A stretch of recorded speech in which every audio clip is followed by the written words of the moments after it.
ಇನ್ನು ಮುನಿರತ್ನ ಮೇಲಿನ ಹಲ್ಲೆಗೆ ಬಿಜೆಪಿ ನಾಯಕರು ಕೆಂಡ ಕಾರಿದ್ದಾರೆ. ಅತ್ತ ಗೃಹ ಸಚಿವ ಪರಂ ಸಮಜಾಯಿಷಿ ಕೊಟ್ಟಿದ್ದಾರೆ. ಈ ಕುರಿತ ಒಂದು ವರದಿ ಇಲ್ಲಿದೆ.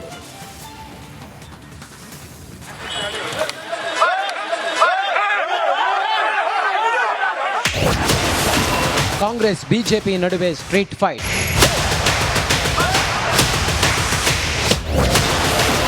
ರವಿಗೆ ಕಾಕಿ ಪೆಟ್ಟು, ಮುನಿಗೆ ಮೊಟ್ಟೆ ಏಟು. ಇದು ಅವರು ನನಗೆ ಬಹಳ ಸ್ಪಷ್ಟವಾಗಿ ಹೇಳಿದ್ದಾರೆ. ನನ್ನ ಮೇಲೆ ಒಂದು ಅಟ್ರಾಸಿಟಿ ಹಾಕಿದ ತಕ್ಷಣ ಅವತ್ತೇ ಬಂದು ಅಲ್ಲಿ ಒಬ್ಬೊಬ್ರು ಹೇಳ್ತಾರೆ, ನೀನ್ ರಾಜೀನಾಮೆ ಕೊಟ್ರೆ ನೆಕ್ಸ್ಟ್ ನಿನ್ಗೇನ್ ತೊಂದರೆ ಇರಲ್ಲ ಅಂತ. ರಾಜೀನಾಮೆ ಕೊಟ್ಟಿಲ್ಲ ಅಂದಿದ್ ನೆಕ್ಸ್ಟ್ ಡೇನೆ ರೇಪ್ ಕೇಸ್ ಆಗತ್ತೆ. ನೆಕ್ಸ್ಟ್ ಡೇನೆ ಮಾಡ್ತಾರೆ ರೇಪ್ ಕೇಸು. ಅದಾದ್ಮೇಲೆ ಈಗ ಮತ್ತೆ ಪೋಸ್ಕೋ ಕೇಸ್ ಹಾಕ್ತಾರೆ ಅಂತ ಎದುರಿಸ್ತಾ ಇದ್ದಾರೆ. ಯಾವ್ದೋ ಒಂದ್ ಚಿಕ್ಕ ಹುಡುಗಿನ ಕರ್ಕೊಂಡ್ಬಂದು ಆ ಹುಡುಗಿ ಕೈಯಲ್ಲಿ ಕಂಪ್ಲೇಂಟ್ ಕೊಟ್ಟು ಮುನಿರತ್ನ 18 ವರ್ಷದಿಂದ ಕೆಳಗಡೆ ವಯಸ್ಸು ಕಡಿಮೆ ಇರುವಂತ ಹುಡುಗಿಗೆ ರೇಪ್ ಮಾಡಿದ್ದೇನೆ ಅಂತ ಹೇಳಿ ಪೋಸ್ಕೋ ಕೇಸ್ ಹಾಕ್ಸಕ್ಕೂ ಸಹ ಸಿದ್ಧತೆ ಮಾಡ್ಕೊಂಡಿದ್ದಾರೆ. ಮೊಟ್ಟೆ ಅಟ್ಯಾಕ್ಗೆ ಬಿಜೆಪಿ ನಾಯಕರು ಕೆಂಡ. ಅವರು ಅಟಲ್ ಬಿಹಾರಿ ವಾಜಪೇಯಿ ಜನ್ಮ ದಿವಸದ ಕಾರ್ಯಕ್ರಮವನ್ನು ಅವರ ಕ್ಷೇತ್ರದಲ್ಲಿ ಮಾಡ್ತಾ ಇದ್ರು. ಅಲ್ಲಿ ಅವ್ರಿಗೆ ಮೊಟ್ಟೆ ಎಸೆಯುವುದು ಮಾಡ್ತಾರೆ. ಯಾವುದೇ ರೀತಿಯಾದಂಥ ಸಂರಕ್ಷಣೆ ಇಲ್ಲ ಅಂತಂದರೆ ನಾನು ಸಿದ್ದರಾಮಯ್ಯನವರಿಗೆ ಹೇಳಲಿಕ್ಕೆ ಬಯಸೋದಿಷ್ಟೇ, ಕಾನೂನು ಕೈಯಲ್ಲಿ ತೆಗೆದುಕೊಳ್ಳುವುದು ನಿಮ್ಮಂಥವ್ರಿಗೆ ಶೋಭೆ ತರೋದಿಲ್ಲ. ಮುನಿರತ್ನ ಅವರು ಜನಪ್ರತಿನಿಧಿ ಇದ್ದಾರೆ, ಶಾಸಕರಿದ್ದಾರೆ.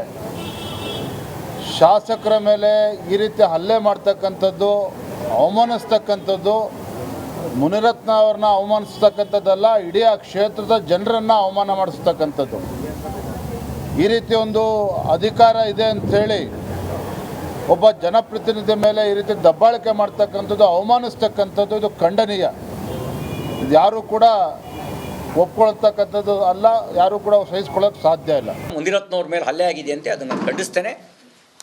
ಗೂಂಡಾ ರಾಜ್ಯ ಆಗಿದೆ. ಆ ಗೂಂಡಾಗಿರಿ ನಡೆಸಿದವ್ರ ಮೇಲೆ ತಕ್ಷಣ ಕ್ರಮ ಆಗಬೇಕು ಅಂತ ಆಗ್ರಹಿಸ್ತೇನೆ. ತುರ್ತು ಪರಿಸ್ಥಿತಿನೇ ಎದುರಿಸಿದ್ದೇವೆ. ತುರ್ತು ಪರಿಸ್ಥಿತಿ ಎದುರಿಸಿ ಸಂವಿಧಾನದ ರಕ್ಷಣೆ ಮಾಡಿದ್ದೇವೆ, ಪ್ರಜಾಪ್ರಭುತ್ವದ ರಕ್ಷಣೆ ಮಾಡಿದ್ದೇವೆ. ಈ ಗುಂಡಾಗಿರಿಗೆ ಹೆದರೋದಿಲ್ಲ. ಆ ಗುಂಡಾಗಳನ್ನು ತಕ್ಷಣ ಬಂಧಿಸಿ ಕ್ರಮ ಕೈಗೊಳ್ಳುವಂಥ ಜವಾಬ್ದಾರಿ ಸರ್ಕಾರದ ಮೇಲಿದೆ. ನೀವು ಗುಂಡಾಗಿರಿ ಮೂಲಕ ಬೆದರಿಸ್ಬೋದು ಅಂತ ಹೇಳಿದರೆ ಆ ಬೆದರಿಕೆಗೆ ಬಗ್ಗೋದಿಲ್ಲ ಅನ್ನುವಂಥ ಎಚ್ಚರಿಕೆ ಮಾತನ್ನು ಹೇಳಲಿಕ್ಕೆ ಬಯಸ್ತೇನೆ. ಕೊಲೆ ಸಂಚಲನ ಮೊಟ್ಟೆ ದಾಳಿಯಷ್ಟೇ. ಡಿ.ಕೆ. ಶಿವಕುಮಾರ್, ಡಿ.ಕೆ. ಸುರೇಶ್ ಅವರೇ ನನ್ನ ಕೊಲೆಗೆ ಸಂಚು ರೂಪಿಸಿದ್ದಾರೆ, ಕುಸ್ಮಾನಲ್ಲಿ MLA ಮಾಡೋ ಸಲುವಾಗಿ ಈ ಥರ ತಂತ್ರಗಳನ್ನು ಮಾಡ್ತಿದ್ದಾರೆ ಅನ್ನೋದು ಆರೋಪ ಮಾಡಿ. ನೋಡಿ, ಅದೆಲ್ಲ ಸ್ಪೆಕ್ಯುಲೇಷನ್ಸು. ನಾವು ಯಾವುದನ್ನು ಕೂಡ ಅದರ ಬಗ್ಗೆ ನಾನು ಯಾವುದನ್ನು ರಿಯಾಕ್ಟ್ ಮಾಡೋಕ್ಕೆ ಹೋಗೋದಿಲ್ಲ. ನನಗೆ ಬಂದಿರುವಂಥ ಮಾಹಿತಿ ಇಷ್ಟೇ, ಮೊಟ್ಟೆ ಹಾಕಿದ್ದಾರೆ ಅವ್ರ ಮೇಲೆ ಅಂತೇಳಿ ಮಾಹಿತಿ ಬಂದಿದೆ. ಅದಕ್ಕಷ್ಟೇ ಸ್ಥಿಮಿತವಾಗಿ ನಾನು ಹೇಳ್ತೇನೆ. ಈಗ ಅವರನ್ನು ಸೆಕ್ಯೂರ್ ಮಾಡಿದ್ದೇವೆ ಅಂತೇಳಿ ನನಗೆ ನಮ್ಮ ಇಲಾಖೆಯಿಂದ ಸುದ್ದಿ ಬಂದಿದೆ. ಅದ್ರ ಮೇಲೆ ಮುಂದಿನ ತನಿಖೆ ಏನು ಅಂತೇಳಿ ವಿಚಾರ ಮಾಡ್ತಾರೆ. ಆರೋಪದಿಂದ ತಪ್ಪಿಸಿಕೊಳ್ಳಲು ಸಿಂಪತಿ ರಾಜಕೀಯ. ಬೇರೆ ರಿಪೋರ್ಟ್, ರಿಪಬ್ಲಿಕ್ ಕನ್ನಡ. ಇನ್ನು ಮುನಿರತ್ನ ಮೇಲಿನ ಹಲ್ಲೆಗೆ ಬಿಜೆಪಿ ನಾಯಕರು ಕೆಂಡ ಕಾರಿದ್ದಾರೆ. ಅತ್ತ ಗೃಹ ಸಚಿವ ಪರಂ ಸಮಜಾಯಿಷಿ ಕೊಟ್ಟಿದ್ದಾರೆ. ಈ ಕುರಿತ ಒಂದು ವರದಿ ಇಲ್ಲಿದೆ.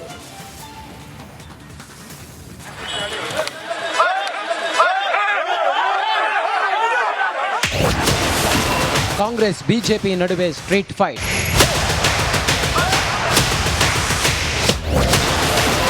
ರವಿಗೆ ಕಾಕಿ ಪೆಟ್ಟು, ಮುನಿಗೆ ಮೊಟ್ಟೆ ಏಟು. ಇದು ಅವರು ನನಗೆ ಬಹಳ ಸ್ಪಷ್ಟವಾಗಿ ಹೇಳಿದ್ದಾರೆ.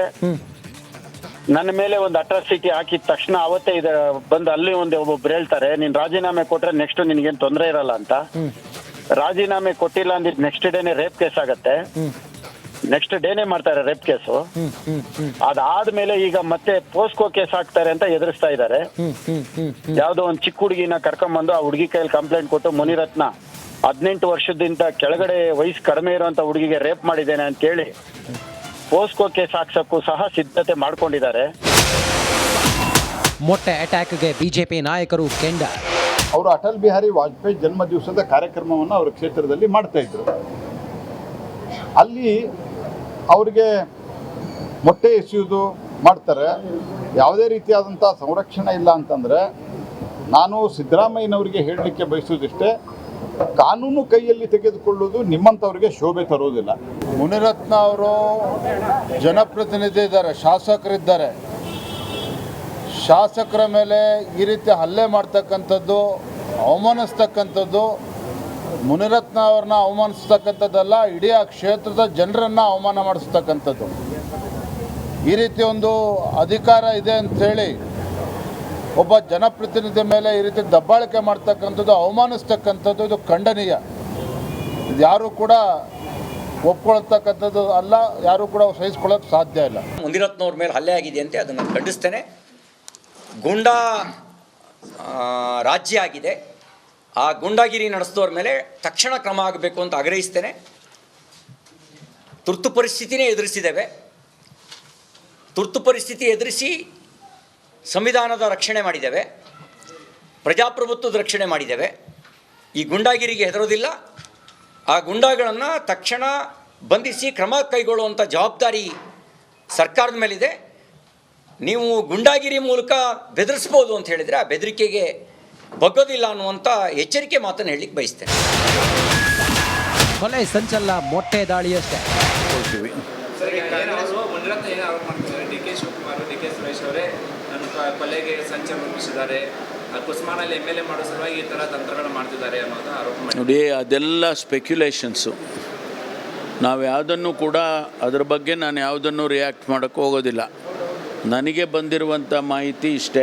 ಮೊಟ್ಟೆ ಹಾಕಿದ್ದಾರೆ ಅವ್ರ ಮೇಲೆ ಅಂತೇಳಿ ಮಾಹಿತಿ ಬಂದಿದೆ. ಅದಕ್ಕಷ್ಟೇ ಸ್ಥಿಮಿತವಾಗಿ ನಾನು ಹೇಳ್ತೇನೆ. ಈಗ ಅವರನ್ನು ಸೆಕ್ಯೂರ್ ಮಾಡಿದ್ದೇವೆ ಅಂತೇಳಿ ನನಗೆ ನಮ್ಮ ಇಲಾಖೆಯಿಂದ ಸುದ್ದಿ ಬಂದಿದೆ. ಅದ್ರ ಮೇಲೆ ಮುಂದಿನ ತನಿಖೆ ಏನು ಅಂತೇಳಿ ವಿಚಾರ ಮಾಡ್ತಾರೆ. ಆರೋಪದಿಂದ ತಪ್ಪಿಸಿಕೊಳ್ಳಲು ಸಿಂಪತಿ ರಾಜಕೀಯ. ಬೇರೆ ರಿಪೋರ್ಟ್, ರಿಪಬ್ಲಿಕ್ ಕನ್ನಡ.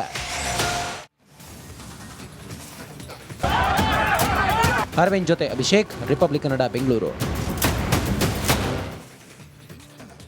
ಸಾಬೀತಾಗುತ್ತಿದ್ದಂತೆ ತರಹೇವಾರಿ ನಾಟಕ ಆಡಿದೆ. ಎಕ್ಸ್ ಖಾತೆಯಲ್ಲಿ ಶಾಸಕ ಮುನಿರತ್ನ ವಿರುದ್ಧ ಕುಸುಮ ವಾಗ್ದಾಳಿ ನಡೆಸಿದ್ದಾರೆ. ಜನರೆದುರು ತನ್ನ ನಿಜ ರೂಪ ಬೆತ್ತಲಾಗಿದ್ದಕ್ಕೆ ಸಿಂಪತಿಯ ಪ್ಲಾನ್ ಅಂತ ಇದು. ಇಮೇಜ್ ಬಿಲ್ಡಿಂಗ್ ಮಾಡ್ಕೊಳ್ಳೋದಕ್ಕೆ ಆಕ್ಟಿವಿಟಿಯ ಭಾಗವೇ ಇಂದಿನ ಪ್ರಹಸನ. ಈತನ ಸ್ಕ್ರಿಪ್ಟೆಡ್ ಸ್ಟೋರಿಗಳು ಅಲ್ಪ ವಿರಾಮದ ಬಳಿಕ ಮತ್ತೆ ಚಾಲ್ತಿ ಆಗ್ತಾ ಇದೆ. ಮಾಡಿದ್ದುಣ್ಣೋ ಮಹಾರಾಯ ಎಂಬಂತೆ ಪಾಪಕ್ಕೆ ತಕ್ಕ ಶಾಸ್ತಿ ಆಗಬೇಕು. ತನ್ನ ತಪ್ಪು ಮುಚ್ಚಿಕೊಳ್ಳಲು ನನ್ನ ಹೆಸರನ್ನ ಎಳೆದು ತರುವುದು ಎಷ್ಟರ ಮಟ್ಟಿಗೆ ಸರಿ?